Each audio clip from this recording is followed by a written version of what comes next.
ಜೊತೆಗೆ ಕೆಲವರು ಹೇಳಿದ್ದಾರೆ ನಾವು ಕಾರ್ಯಕ್ರಮದ ಉದ್ಘಾಟನೆಗೆ ಹೋಗಲ್ಲ, ಶಂಕುಸ್ಥಾಪನೆ ನಾವು ಹೋಗಲ್ಲ, ಪ್ರಾಣ ಪ್ರತಿಷ್ಠಾಪನೆಗೆ ನಾವು ಹೋಗಲ್ಲ ಅನ್ನುವಂಥ ಮಾತು ಕೆಲ ಪಕ್ಷಗಳು, ಕೆಲ ರಾಜಕೀಯ ಮುಖಂಡರುಗಳು ಹೇಳ್ತಾ ಇದ್ದಾರೆ. ನೋಡಿ, ಪ್ರತಿಯೊಬ್ಬರಿಗೂ ಅವರವರ ಭಿನ್ನಾಭಿಪ್ರಾಯಗಳಿರ್ತದೆ. ಲೋಕೋ ಭಿನ್ನ ರುಚಿಗೆ ಹೇಳೋ ಹಾಗೆ ಅವ್ರು ಹೋಗಲ್ಲ ಅಂದರೆ ಅವ್ರ ಅಭಿಪ್ರಾಯ. ಅದಕ್ಕೆ ನಾವು ಏನು ಮಾಡ್ತೀವಿ? ಯಾರಿಗೂ ಕಂಪಲ್ಷನ್ನೂ ಇಲ್ಲ. ನಿಧಾನಕ್ಕೆ ಹೋಗಲಿ, ಯಾವಾಗ ಬೇಕು ಹೋಗಲಿ. ಅಲ್ಲ, ಯಾಕಂದರೆ ಈ 500 ವರ್ಷಗಳ ಹೋರಾಟ ಯಾರೂ ಇದಕ್ಕೆ ಈ ರಾಮ ಮಂದಿರಕ್ಕೆ ಎದುರು ಮಾಡ್ಕೊಳ್ಳೋ ಅಂಥ ಪರಿಸ್ಥಿತಿಗೆಲ್ಲ ಮುಗಿದು ಹೋಗ್ಬಿಟ್ರಿ.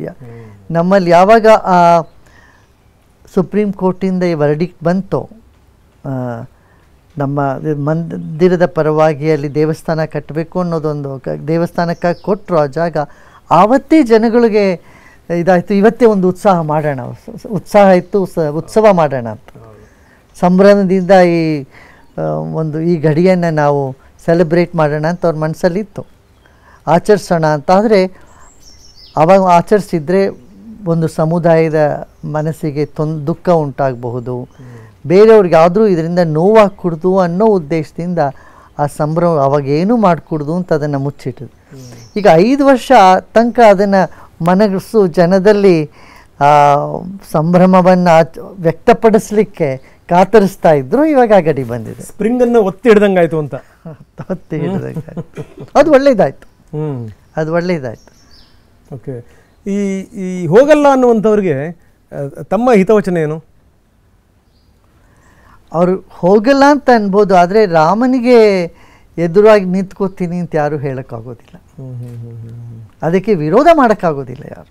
ಓಕೆ, ನೀವು ಹೋಗ್ದಿರಾ ಇರಿ, ಪರವಾಗಿಲ್ಲ. ಆದರೆ ಇದು ಯಾವುದೇ ಒಂದು ಪಾರ್ಟಿದು ಅಥವಾ ಒಂದು ಸಮುದಾಯದ್ದು ಅಂತ ಅಂದ್ಬಿಟ್ಟು ಅದಕ್ಕೆ ವಿರೋಧ ಮಾಡೋಕ್ಕೆ ಹೋದರೆ ಅದು ಬುದ್ಧಿವಂತಿಕೆ ಅಲ್ಲ ಅಂತ ನಾನು ಹೇಳ್ತೀನಿ. ಓಕೆ, ಇದೆಲ್ಲದರ ಜೊತೆಗೆ ಈ ಹಲವಾರು ಸಂಗತಿಗಳನ್ನು ಹೇಳ್ತಾ ಇದ್ದಾರೆ ನೋಡಿ. ಇನ್ನು ದೇವಸ್ಥಾನವೇ ಮುಗಿದಿಲ್ಲ, ಇನ್ನು ಕಾಮಗಾರಿನೇ ಮುಗಿದಿಲ್ಲ, ಬರೀ ಗರ್ಭಗುಡಿ ಮಾತ್ರ ಮಾಡಿದ್ದಾರೆ, ಮೊದಲನೇ ಮಹಡಿ ಮಾತ್ರ ಆಗಿದೆ, ಇನ್ನು ಎರಡನೇ ಮಹಡಿನೇನೂ ಆಗಿಲ್ಲ. ಇಂಥ ಸಂದರ್ಭದಲ್ಲಿ ಅಪೂರ್ಣವಾದಂಥ ದೇಗುಲವನ್ನು ಇಂಥ ತರಾತುರಿನಲ್ಲಿ ಉದ್ಘಾಟನೆ ಮಾಡುವಂಥದ್ದು ಏನಿತ್ತು ಅನ್ನುವಂಥ ಪ್ರಶ್ನೆ ಭಾಳ ಸಹಜವಾಗಿ ಒಂದು ಪ್ರಶ್ನೆ ಹೇಳುತ್ತೆ. ನಿಜಕ್ಕೂ ಶಾಸ್ತ್ರ ಏನು ಹೇಳುತ್ತೆ ಇದಕ್ಕೆ ಸಂಬಂಧಪಟ್ಟಂಗೆ? ಈ ರೀತಿ ದೇವಸ್ಥಾನಗಳನ್ನು ಉದ್ಘಾಟನೆ ಮಾಡಬಾರ್ದಾ? ನೋಡಿ, ಹೊಸದಾಗಿ ಎಲ್ಲೋ ಒಂದು ದೇವಸ್ಥಾನ ಕಟ್ಟರೆ ಅದು ಇದೊಂದು ಅಭಿಮತ ಆಗಿದೆ.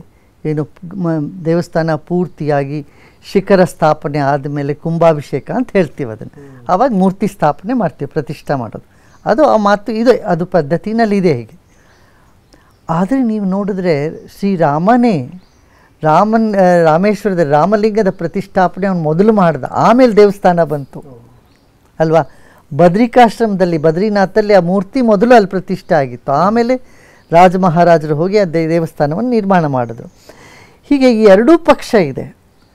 ಎಷ್ಟೋ ಕಡೆ ದೇವಸ್ಥಾನ ಮೊದಲಿರ್ತದೆ, ಆಮೇಲೆ ಅದನ್ನು ರಾಜ ಮಹಾರಾಜರು ದೊಡ್ಡದಾಗ ಅದನ್ನೇ ಮೇಲೆ ಮಾಡ್ಕೋತಾ ಹೋಗ್ತಾರೆ. ಅದು ಏನು ತಪ್ಪೇನಿಲ್ಲ.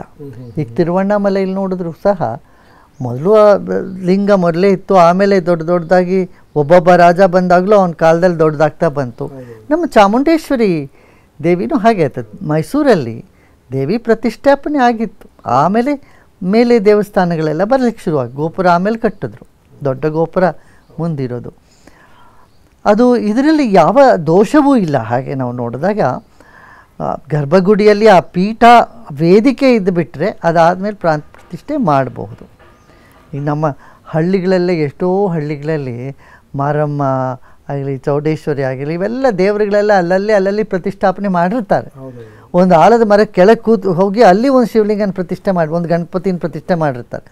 ಆಮೇಲೆ ನಿಧಾನಕ್ಕೆ ಅದ್ರ ಮೇಲೆ ದೇವಸ್ಥಾನ ಯಾರಿಗೆ ಯಾವಾಗ ಅನುಕೂಲ ಆಗುತ್ತೋ ಅವಾಗ ಕಟ್ತಾ ಹೋಗ್ತಾರೆ. ಇದೇನಂತ ಶಾಸ್ತ್ರಕ್ಕೆ ವಿರೋಧವಾಗಿ ಏನಿಲ್ಲ. ಒಂದು ಇನ್ನೊಂದು ವಿಷಯ ಏನು ಅಂತಂದರೆ ಆ ಗಳಿಗೆ ಯಾವ ಅವಸರ ಏನು, ಅರ್ಜೆಂಟ್ ಏನು ಅಂತ. ಇವಾಗ ನೋಡಿ, ಮುಂದಿನ ವರ್ಷದ ಹೆಸರೇ ಕ್ರೋಧಿ ನಾಮ ಸಂವತ್ಸರ. ಯುಗಾದಿ ಆದಮೇಲೆ ರಾಮನವಮಿನಲ್ಲಿ ಯಾಕೆ ಮಾಡ್ಕೊಡೋದು ಅಂತ ಕೇಳ್ತಾರೆ. ಈ ವರ್ಷದ ಹೆಸರು ಶುಭಕೃತ್. ಶುಭಕೃತ್ ಅಂದರೆ ಒಳ್ಳೇದು ಮಾಡ್ತಕ್ಕಂಥ ವರ್ಷ. ಅದು ಉತ್ತಮವಾದ ವರ್ಷವಾಗಿದೆ. ಮುಂದೆ ಕ್ರೋಧದಲ್ಲಿ ರಾಮನ ಪ್ರತಿಷ್ಠೆ ಮಾಡೋಕ್ಕೆ ಬದಲು ಈ ಶುಭಕೃತಿ ನಾಮ ಸಂವತ್ಸರದಲ್ಲಿ ಮಾಡಿರ್ತಕ್ಕಂಥದ್ದು ಹೆಮ್ಮೆಯ ವಿಷಯವೇ, ಒಳ್ಳೆಯದು.